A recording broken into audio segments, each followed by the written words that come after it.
بسم اللہ الرحمن الرحیم رب اشرح لی صدری ویسر لی امری واحلل عقدۃ من لسانی یفقہوا قولی۔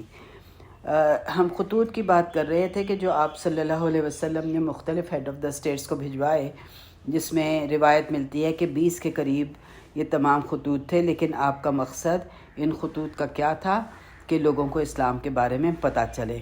اور تمام خطوط کی جو اگر ہم دیکھیں تو پتہ چلتا ہے کہ 5 سینٹنسز سے زیادہ نہیں تھے، ٹو دا پوائنٹ تھے۔ کس کا؟ کہ فرام ٹو ہوم، یہ اس کی طرف سے محمد صلی اللہ علیہ وسلم کی طرف سے فلاں فلاں کو، اور اس میں پھر جو مفہوم ہوتا تھا وہ تھوڑا سا ہوتا تھا، اور نیچے سلام دعا کے بعد اسلم تسلیم کہہ کے ختم ہو جاتا تھا خط، لمبا خط نہیں تھا۔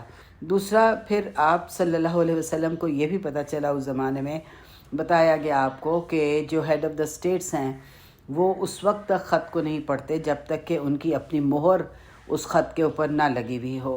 لیکن عربوں میں کیونکہ یہ رواج نہ تھا، عرب کبھی ایسے نہیں کرتا تھے، تو آپ صلی اللہ علیہ وسلم نے پھر اپنی انگوٹھی گوند کے اندر، ویکس کے اندر جو ہے ڈال کر اس کو اپنی انگوٹھی سے سٹیمپ کرنا شروع کر دیا، کیونکہ وہ ہیڈ آف دا اسٹیٹ صرف وہی خط کھولتے تھے جو کسی اور ہیڈ آف دا اسٹیٹ کی طرف سے سٹیمپڈ ہوتے تھے۔ تو اس سے ہمیں کیا پتہ چلتا ہے کہ اسلام ہمیں اس بات کی اجازت دیتا ہے کہ جو قومیں اگر مسلمان نہیں بھی ہیں تو ان کی جو اچھی روایات ہیں اس کو آپ اڈاپٹ کر سکتے ہیں۔ آج ہمارے ہاں اگر کوئی ایسا کام کرتا ہے تو اس کے اوپر بہت بات بنتی ہے کہ یہ تو کافر ملکوں کی باتیں ہیں، نہیں ہونی چاہیے، لیکن اگر اچھی روایات ہیں تو ان کو اڈاپٹ کرنے میں کوئی حرج نہیں ہے۔ اگر عرب سٹیمپ کر کے خط نہیں بھیجتے تھے اور اس زمانے میں رواج تھا تو آپ صلی اللہ علیہ وسلم نے اس کو اڈاپٹ کر لیا۔ اب بات کیا کرتے ہیں ہم عمرۃ القضاء کی، وہ عمرہ جو کہ حدیبیہ میں نہیں کر سکے تھے اور واپس چلے گئے تھے، اگرچہ آپ کو اجر مل گیا تھا لیکن عملاً آپ نے عمرہ نہیں کیا تھا۔ تو لہٰذا سب سے پہلا آپ کا عمرہ 7ویں ہجری ذوالقعدہ میں ہوا۔ تقریباً 2000 مسلمان اپنے ہتھیار لے کر چلے، یعنی سارے جو ہتھیار تھے، پچھلی دفعہ نہیں لے کے گئے تھے، اس دفعہ ہتھیار لے کے گئے تھے۔ جب قریش نے سنا کہ اتنے لوگ آ رہے ہیں اور ہتھیاروں کے ساتھ آ رہے ہیں تو انہوں نے اپنا ایک ڈیلیگیشن بھیجا، وفد بھیجا ان کے پاس کہ اور یہ کہا کہ جب یہ طے ہو گیا تھا کہ آپ لوگ ہتھیار نہیں لائیں گے اور جب مکہ میں داخل ہوں گے تو صرف تلواروں کے ساتھ، تو اب آپ لوگ ہتھیار کیوں لے کر آ رہے ہیں؟ تو آپ صلی اللہ علیہ وسلم نے فرمایا کہ ہم مکہ میں ویسے ہی داخل ہوں گے جیسے کہ طے ہوا تھا، لہٰذا آپ صلی اللہ علیہ وسلم نے اپنے ہتھیار مکہ سے باہر رکھوا دیے اور تلواریں بھی میان میں تھیں جب آپ مکہ میں داخل ہوئے۔ 200 لوگ رک گئے ہتھیار کی حفاظت کرنے کے لیے اور 200 لوگ عمرہ کرنے کے بعد واپس گئے۔ تو ان 200 لوگوں نے پھر عمرہ کیا۔ ایسا کیوں کیا گیا؟ اس لیے کہ اب قریش پر بھروسہ نہیں تھا، وہ کسی وقت بھی کوئی بھی غلط قدم اٹھا سکتے تھے۔ بہرحال قریش جو مکہ کے رہنے والے تھے ان میں انہوں کے 3 گروپس ہو گئے۔ ان میں سے کچھ نے اپنے آپ کو عمرے کے دوران اپنے گھر کے اندر بند کر لیا اور 3 دن تک دروازہ نہیں کھولا، باہر نہیں نکلے، اور کچھ لوگوں نے کچھ لوگ جو تھے مکہ سے نکل کر وادیوں کا رخ کر لیا اور وہاں پہ رہے، اور کچھ جو تھے گھر کے اندر رہے، بند رہے۔ تو یہ اس طرح سے یعنی کچھ لوگ اپنے گھر ہی میں رہے لیکن دروازہ بند نہیں ہوا تھا ان کا۔ تو بہت سے، لیکن جب یہ لوگ مکہ آئے تو ہم سوچ سکتے ہیں کہ 6.5 سال گزر چکے ہوئے تھے، ان کی اپنے رشتہ داروں سے ملاقات بھی نہ ہوئی تھی، اور یہ رشتہ داریاں اس وقت کی تھیں، آج کی نہیں ہیں، جہاں پہ کہ بھائی بھائی سے نہیں ملتا اور بہن بہن سے نہیں ملتی۔ اس زمانے میں تو رشتہ داری بہت اہم ہوتی تھی، حق پر ہوں یا ناحق ہوں، اپنے رشتہ دار کا، اپنے بھائی کا، اپنے بہن کا خیال رکھا جاتا تھا اور اس کا ساتھ دیا جاتا تھا۔ بہرحال افواہ یہ پھیل گئی تھی کہ مسلمان جو عمرہ کرنے آ رہے ہیں وہ بہت کمزور ہو گئے ہیں، ان کی صحت اچھی نہیں ہے، اور ظاہر ہے کیونکہ مدینہ میں کچھ بیماریاں کامن تھیں، مکہ کیونکہ بہت ڈرائی تھا اور گرمی بہت ہوتی تھی، اس لیے وہاں پہ وہ بیماریاں نہیں تھیں جو کہ مدینہ میں کچھ بیماریاں تھیں. جیسے کہ ہم جانتے ہیں جب ہجرت ہوئی تو بہت سے صحابہ بیمار ہو گئے تھے، حضرت ابو بکر رضی اللہ عنہ بھی علیل ہو گئے تھے. تو یہ ان کی آب و ہوا اس جگہ کی ان لوگوں کو راس نہیں آئی تھی. اس لیے یہ خبر جب سنی کہ یہ افواہ پھیل گئی تھی کہ مسلمان مدینہ میں رہ کے بہت کمزور ہو گئے ہیں، تو آپ صلی اللہ علیہ وسلم نے جب یہ سنا تو آپ نے مسلمانوں کو تاکید کی کہ تلبیہ بلند آواز میں پڑھیں، یعنی لبیک اللہم لبیک. اور پھر دوسرا یہ کہ ایک کندھا جو ہے وہ ننگا رکھیں، اس کو احرام سے نہیں ڈھکیں. اور تیسرا یہ کہ طواف کے 3 چکر یعنی پہلے 3 چکر جو ہے وہ رمل کریں گے. رمل ایک خاص طریقے سے بھاگا جاتا ہے، یعنی ایک خاص اس میں یہ ہوتا ہے کہ اپنی قوت جو ہے آپ کی دوسرا دیکھ رہا ہوتا ہے، آپ بھاگ اسی وقت سکتے ہیں، مطلب بہت تیزی سے نہیں بھاگتے لیکن آہستہ آہستہ آپ اپنے قدم اٹھا کے دکھاتے یہ ہیں کہ آپ بھاگ رہے ہیں. تو اس میں ایک تیز قسم کی واک ہوتی ہے جو بھاگنے سے ملتی جلتی ہے. تو قریش نے جب یہ دیکھا تو وہ بہت ہی حیران ہوئے. ان کو تو بالکل ہی اس کے بارے میں کچھ خبر نہیں تھی، اور یہ جاہلیت کا زمانہ تھا. ان لوگوں کا طواف مشکل ڈفرینٹ تھا، ان لوگوں کی تلبیہ ڈفرینٹ تھی. ان لوگوں کا جو طواف ہم جانتے ہیں کہ برہنہ بھی کیا جاتا تھا، تالیاں بجا کے بھی کیا جاتا تھا، لیکن یہ پہلی دفعہ تھی کہ بالکل طواف اسی طرح کیا جا رہا تھا جیسے کہ آج ہم کرتے ہیں. ہم امیجن کر سکتے ہیں کہ کیا نظارہ ہوگا. مکہ کی تاریخ میں پہلی دفعہ 2000 مسلمان عمرہ کرتے ہوئے، اور ہسٹری آف مینکائنڈ میں ابھی تک ایسا نہیں ہوا تھا، کامن نہیں تھا. آج بہت کامن ہے. آج ہم پہ یہ اثر اس لیے نہیں ہوتا کہ آج بہت کامن ہے. ہم مکہ میں دیکھتے ہیں کہ صرف مسلمان ہی جا سکتے ہیں اور عمرہ کر رہے ہوتے ہیں، تلبیہ پڑھ رہے ہوتے ہیں حج کے موقع پر. لیکن جب آپ صلی اللہ علیہ وسلم نے عمرہ کیا تو یہ ہسٹری آف مینکائنڈ میں پہلی دفعہ ہوا تھا. کسی نے اس طرح کا تلبیہ نہیں سنا تھا جو آج پڑھا جاتا ہے. وہ تو جاہلی تلبیہ تھا. تو آپ صلی اللہ علیہ وسلم نے کیونکہ کہا تھا کہ اونچا اونچا پڑھو، تو ظاہر ہے کہ جب 2000 صحابہ، اس وقت تو کوئی ایسی آبادی نہیں تھی، اتنا بڑا مکہ نہیں تھا. تو یعنی آج جتنا پورا مدینہ میں جتنی کہ مسجد نبوی جتنی جگہ پہ ہے اتنا صرف مکہ تھا. تو مکہ بہت چھوٹا سا تھا. تو ظاہر ہے کہ جب 2000 مسلمان داخل ہوئے، آپ خود سوچیں، امیجن کر کے سوچیں کہ اور پھر وہ 2000 مسلمان کون سے؟ آپ صلی اللہ علیہ وسلم اور آپ کے صحابہ. وہ تو ایک بالکل ہی ڈیفرنٹ ایفیکٹ ہوگا جو انہوں نے دیا ہوگا. اکٹھے داخل ہوئے تلبیہ پڑھتے ہوئے اور پھر طواف میں رمل کرتے ہوئے. تو یہ جو تلبیہ مسلمان پڑھ رہے تھے تو پورا مکہ اس کی گونج سے گونج اٹھا تھا ان کی تلبیہ سے. تو یہ ذہنی طور پر قریش کو مفلوج کر دینے والی بات تھی. قریش مفلوج ہو کر رہ گئے تھے. ان کو آج پتہ چل گیا تھا کہ آج کس کی طاقت ہے، کون زیادہ ہے قوت میں، اور قوت کس کے پاس ہے. اس سے پتہ چل رہا تھا کہ ہواؤں کے رخ بدل رہے ہیں. آج یہ وہ مسلمان نہ تھے جن کو کوئی چھپ کے عبادت کرنا ہوتی تھی، جو خوف کی حالت میں رہتے تھے، کمزور تھے، مار دیے جاتے تھے. ہم جانتے ہیں کہ اسلام کی سب سے پہلی شہید سمیہ رضی اللہ عنہ عمار بن یاسر کی والدہ تھیں، اور جن کو ابو جہل نے نیزہ مار کے شہید کر دیا تھا، اور ان کے خامند یاسر تھے. بہرحال یہ دوسرے شہید تھے، اس لیے کہ یہ لوگ غلام تھے اور ان کو اسلام لے آئے تھے. تو بہت تکلیفیں دی جاتی تھیں کہ اسلام سے پھر جاؤ، لیکن وہ نہیں پھرے تو مار دیا گیا. اس سے ہمیں یہ بھی پتہ چلتا ہے کہ اگر کہ اسلام ہمیں اجازت دیتا ہے کہ اللہ کی مقرر کردہ حدود میں رہ کر اگر اسلام کے بارے میں لوگوں کو کوئی غلط فہمی ہے تو ہم اسے عملاً دور کر کے دکھائیں. مثلاً طواف میں رمل، یہ حدیبیہ میں ہدی کے جانور سجا کر پیش کرنا، یہ کیا چیز تھی؟ یہی جو ہے یہ پبلک امیج. اس سے ہمیں کیا بات، ایک بہت اہم بات پتہ چلتی ہے. دیکھیں یہ رمل کیوں کیا آپ صلی اللہ علیہ وسلم نے، یا جب آپ حدیبیہ میں تھے تو آپ نے کہا تھا کہ اب جو شخص آ رہا ہے ان کے لیے جانور جو ہدی کے ہیں یعنی قربانی کے ہیں ان کی بڑی اہمیت ہے، لہٰذا ان کو سجا کر صاف کر کے سامنے لاؤ تو اس کے اوپر بڑا اچھا امپریشن پڑے گا۔ تو یہ کیا، اس کا کیا خیال ہے؟ اس سے ہمیں یہ پتہ چلتا ہے کہ اسلام پبلک امیج کو امپورٹنس دیتا ہے کہ لوگ ہمارے بارے میں کیا سوچتے ہیں اور ہمارے بارے میں کیا دیکھتے ہیں۔ یہ یعنی اس چیز کو مینیج کرنا کہ دوسرے لوگ ہمارے بارے میں یا ہم لوگوں کے بارے میں یا اسلام کے بارے میں یا کسی کمپنی کے بارے میں یا کسی کنٹری کے بارے میں ان کا امیج کیا ہے، یہ ہمیں قائم کرنا ہوتا ہے۔ اس لیے آپ صلی اللہ علیہ وسلم نے یہ باتیں کی تھیں۔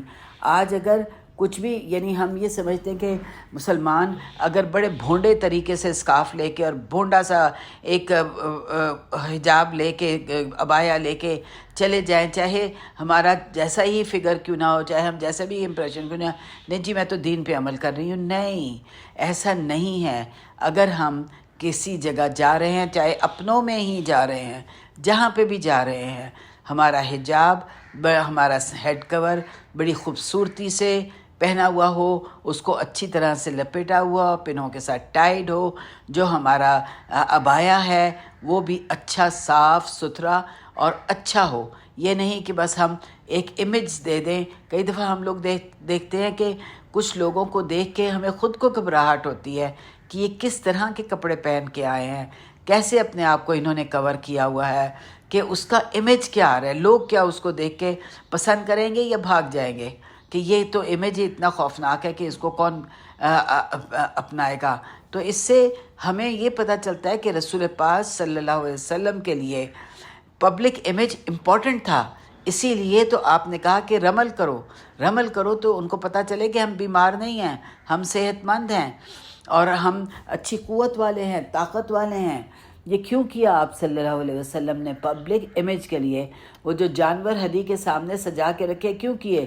امیج کے لیے۔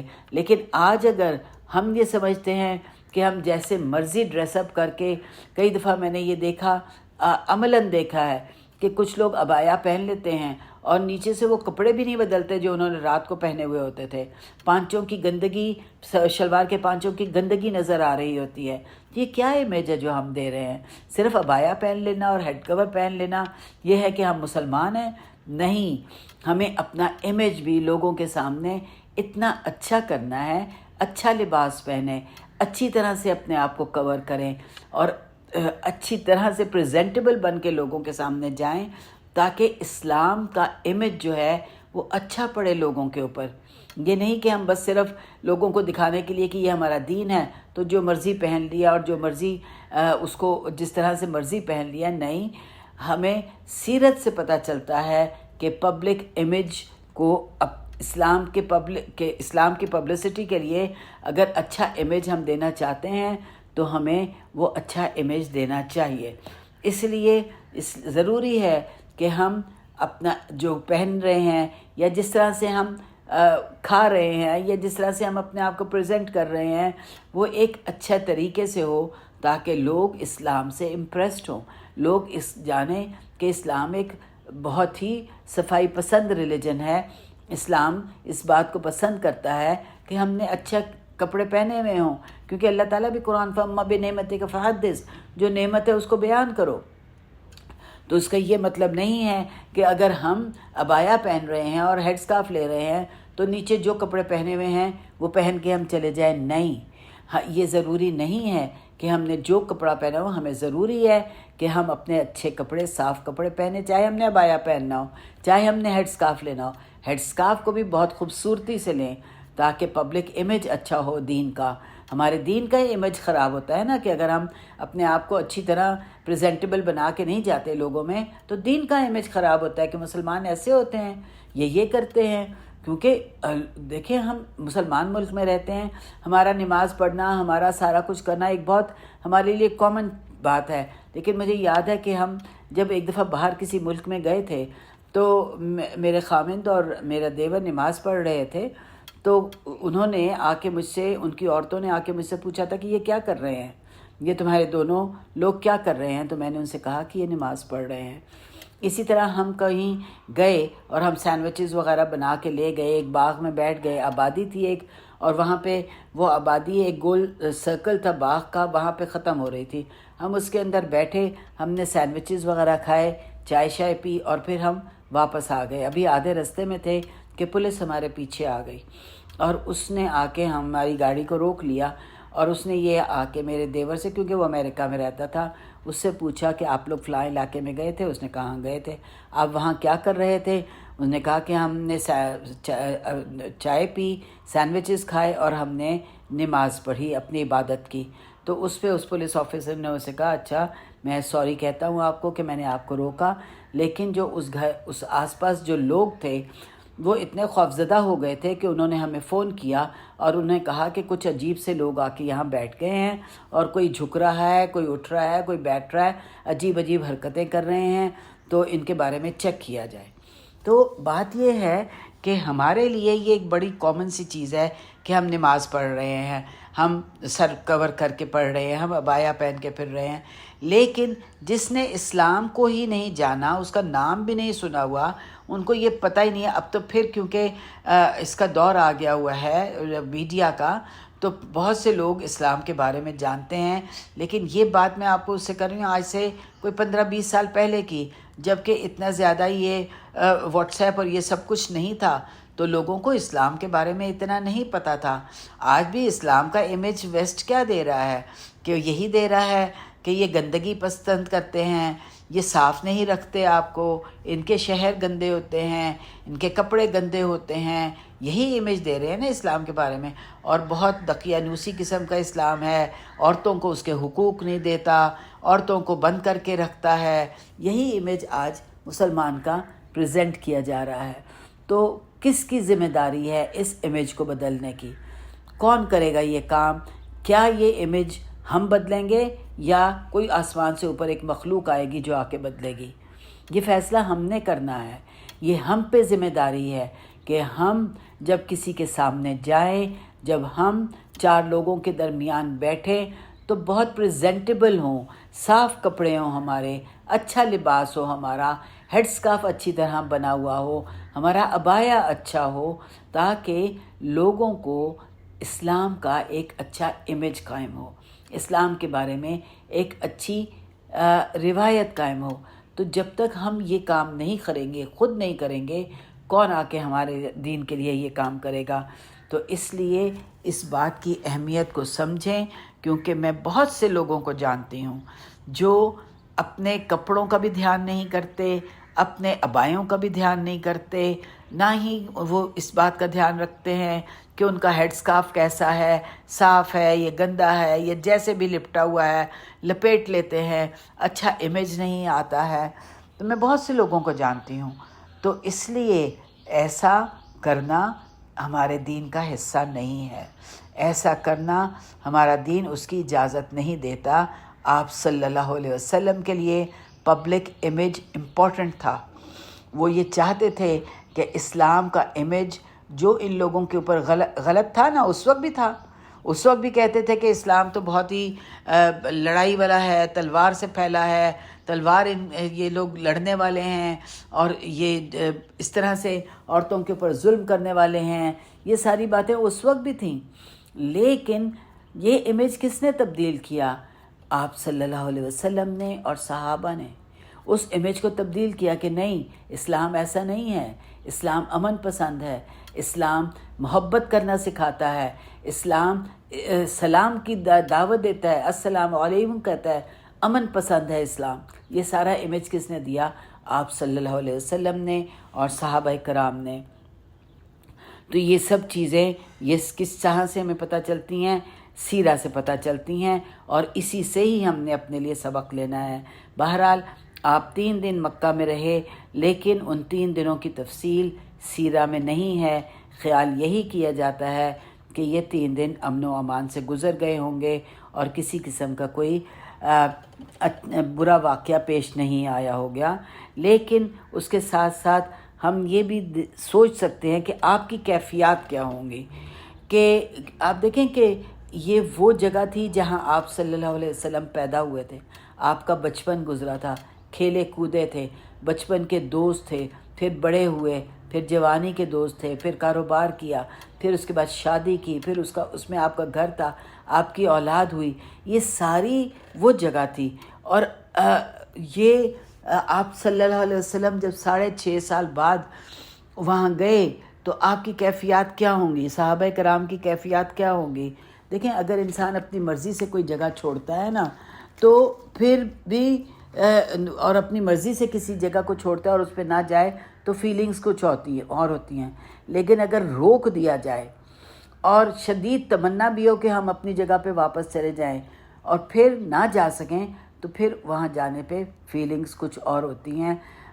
تو ہم سوچ سکتے ہیں کہ صحابہ کرام رسول پاک صلی اللہ علیہ وسلم کو اپنی تمام پچھلی یادیں واپس آئی ہوں گی، کہاں ہم کھیلتے تھے، کہاں ہم گزارتے تھے، کہاں ہم مل کے بیٹھے، کہاں ہم نے ہنسی مذاق کیا، کہاں ہم نے ریس لگائی، کہاں ہم نے اپنے بچپن گزارا، یہ سب کتنی یادیں آئی ہوں گی۔ اگرچہ یہ سیرہ میں کچھ نہیں ہے لیکن ہم جان تو سکتے ہیں نا، ہم بھی تو جانتے ہیں کہ اگر کسی بھی اپنے ملک سے دور رہیں تو اپنے ملک واپس آ کے اپنے رشتہ داروں کو مل کے، اپنے والدین کو مل کے کتنی خوشی ہوتی ہے ہم لوگوں کو۔ جن کے بچے ملک سے باہر رہتے ہیں وہ جب آتے ہیں اپنے ملک تو کتنی پہلے تیاری شروع کر دیتے ہیں، پھر آتے ہیں، پھر رہتے ہیں، خوش ہوتے ہیں، اپنی پرانی چیزیں دیکھے کہ اپنی جگہ دیکھ کے، کہاں ہم سوتے تھے، کہاں ہم بیٹھتے تھے، کہاں ہم نے کیا یادیں آتی ہیں۔ تو یہی ان لوگوں کے ساتھ ہوا ہوگا، یہی رسول پاک صلی اللہ علیہ وسلم کے ساتھ ہوا ہوگا، اور ان کی فیلنگز جو اس وقت ہوں گی وہ ہم جان سکتے ہیں اور یا فیل کر سکتے ہیں، اور کرنی چاہیے، کیونکہ سیرہ کوئی ایک کسی ایسے چیز نہیں ہے کہ ایک مشینی سی چیز ہے اور وہ آپ نے بٹن دبائے اور سیرہ ہو گئی، نہیں۔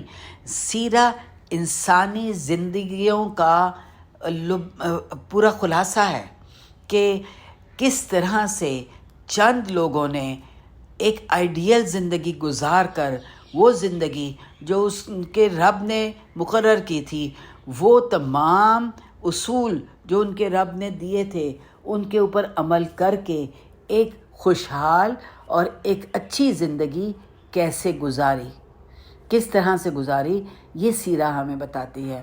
سیرہ سے صرف یہ دیکھ لینا کہ جی آپ صلی اللہ علیہ وسلم اسلام لائے، پھر آپ اسلام آیا، پھر فرشتے آئے، پھر آپ نے جنگیں لڑیں، پھر آپ نے مکہ فتح کیا اور پھر اسلام فتح ہو گیا، یہ سیرہ نہیں ہے۔ خالی سیرہ یہ ہے کہ ہم اس سے اپنی زندگی کے لیے اپنے لیے نچوڑ نکالیں کہ ہمیں آج کیا کرنا ہے۔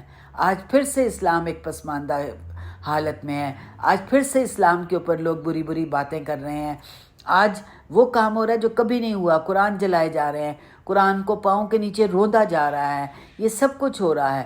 لیکن کیا اس کا حل یہ ہے کہ ہم لوگوں کے ایمبیسیز جلا دیں، یا ہم سڑکوں پہ نکل کے نعرے لگا دیں، یا ہم جو ہیں ان کی کتابوں کو جلا دیں؟ نہیں، یہ نہیں ہے۔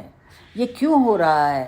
کس کی ہمت تھی کہ حضرت عمر رضی اللہ عنہ یا حضرت ابوبکر یا حضرت عثمان کے زمانے میں قرآن کے ساتھ کوئی ایسا کام کر دے؟ کس کے اندر ہمت تھی؟ کیوں نہیں تھی؟ اس لیے کہ مسلمانوں کی حکومت تھی، مسلمان حاکم تھے، مسلمان کنٹرول میں تھے، باعمل مسلمان تھے، صرف باتوں کے مسلمان نہیں تھے، باعمل مسلمان تھے۔ اگر اللہ نے کہا جھوٹ نہیں بولو تو انہوں نے جھوٹ نہیں بولا۔ ہم نے دیکھا کہ علی رضی اللہ عنہ کو آپ صلی اللہ علیہ وسلم نے فرمایا مڑنا نہیں، تو انہوں نے مڑ کے آپ سے بات بھی نہیں کی، اسی طرح سے کھڑے کھڑے انہوں نے منہ موڑے بغیر بات کی آپ صلی اللہ علیہ وسلم سے۔ اس قدر عمل تھا آپ صلی اللہ علیہ وسلم کے احکامات پر۔ اور آج ہم کیا کر رہے ہیں؟ کتنے لوگوں کو یہ پتہ بھی ہے کہ سنت کیا ہے، اور یعنی میں تو لوگوں کو دیکھتی ہوں کہ حیران ہوتی ہوں کہ ان کو حدیث اور قرآن کا فرق نہیں پتا۔ کتنی دفعہ کوئی حدیث ہوتی ہے تو لوگ کہتے ہیں کتنا اچھا قرآن پڑھا انہوں نے، کتنی اچھی قرآن کی بات بتائی۔ حدیث اور قرآن ہی کا فرق نہیں پتہ آج مسلمانوں کو۔ آج ہمارے بچوں سے پوچھ لیں کہ حدیث اور قرآن میں کیا فرق ہے، آپ حدیث عربی میں پڑھ دیں اور قرآن عربی میں پڑھ دیں، ہمارے بچوں کو فرق نہیں پتہ ہوگا۔ تو ہم آج کے مسلمان یہ ہیں، اور ہم کسی کی کیا بات کریں؟ یہ امیج کی درستگی ہمارا کام ہے، یہ اسلام کا پیغام لوگوں تک پہنچانا ہمارا کام ہے۔ اللہ تعالیٰ سے دعا ہے کہ اللہ تعالیٰ ہم سے یہ کام کروا لے، ہم اسلام کا ایک اچھا امیج لوگوں کو دیں، ہم اسلام کے بارے میں اچھی فیلنگز لوگوں کو دیں، لوگ اسلام سے ڈرے نہیں بلکہ اسلام کے اندر آنا پسند کریں۔ آمین یا رب العالمین۔ ربنا تقبل منا انک انت السمیع العلیم وتب علینا انک انت التواب الرحیم، وصلی اللہ علی نبینا محمد وعلی آلہ وصحبہ اجمعین، وآخر دعوانا الحمد للہ رب العالمین۔